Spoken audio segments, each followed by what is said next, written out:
Dear audience, अस्सलाम वालेकुम।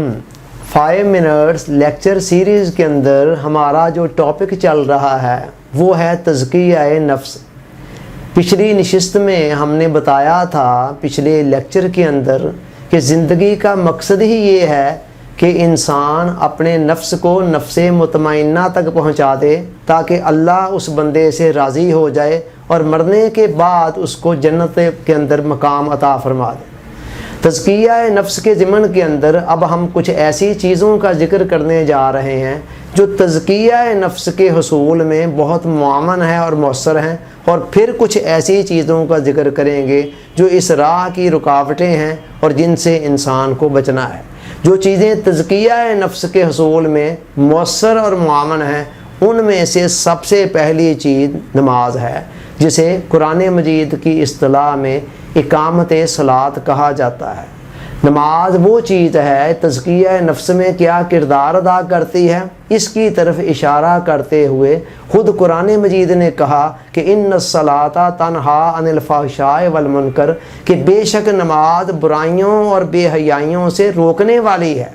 और तज़किया नफ्स का मतलब यही है कि इंसानी नफ्स जो है बुराइयों से, बेहयाइयों से, नाफरमानियों से, गुनाहों के कामों से बाज आ जाएं। तो नमाज की ये तासीर ख़ुद कुरान ने बयान की है। ये अलग बात है कि हम साल हा साल नमाज़ें पढ़ते रहें और उसके नतीजे में भी तज़किया नफ्स हासिल ना हो सके, ये एक अलग टॉपिक है। बहरहाल नमाज एक इंतहाई मौसर चीज़ है। आप ये देखें कि इस्लाम और ईमान के दायरे में जब एक बंदा दाखिल होता है, उसके बाद कई किस्म के फ़राइज़, ज़िम्मेदारियाँ हैं जो उस पर आयद होती हैं, सैकड़ों की तादाद में है वो। लेकिन अगर उनकी कोई फ़हरिस्त बनाई जाए तरतीब के हिसाब से, प्रायोरिटीज़ की बेस पर, तो टॉप ऑफ द लिस्ट उसमें नमाज आएगी। और क़यामत वाले दिन भी हज़ूर अलैहि सलाम ने फरमाया, अव्वलु मा युहासबु बिहिल अब्दु यौमल क़ियामत अस्सलात। क़यामत वाले दिन सबसे पहला हिसाब जो बंदे से लिया जाना है वो नमाज का लिया जाना है। अगर नमाज के मामले के अंदर वो कामयाब है, सही है, तो बाकी सारे मामला सही होंगे।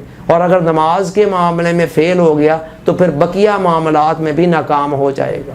यही बात सैयदना उमर फ़ारूक रज़ी अल्लाह ताला अन्हु ने अपने गवर्नर्स के नाम एक लेटर में लिखा, इन्ना अहम्मा उमूरिकुम इंदस्सलात, तुम्हारे तमाम मामलात में से मेरे नज़दीक मोस्ट इम्पॉर्टेंट मामला नमाज का है।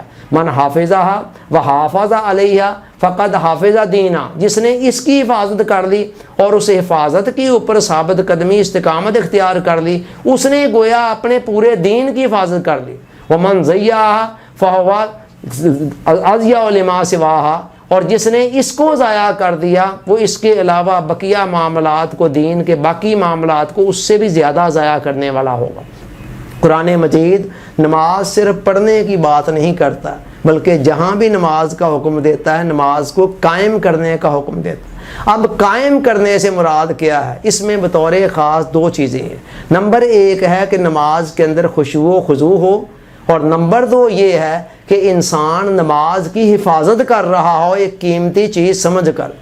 सूरह अल मोमिनून की इब्तदाई 10 आयात के अंदर एक मुकम्मल नसाब दिया गया कामयाबी का, और बताया गया कि जिस बंदा मोमिन के अंदर ये चंद खूबियाँ होंगी वो जन्नतुल फिरदौस में चला जाएगा और कामयाब और कामरान हो जाएगा। आप अगर उन चंद अलामात पर गौर करें जो कामयाबी के लिए बताई गई हैं, तो उनका आगाज़ भी नमाज से हो रहा है और इख्तिताम भी नमाज पर हो रहा है।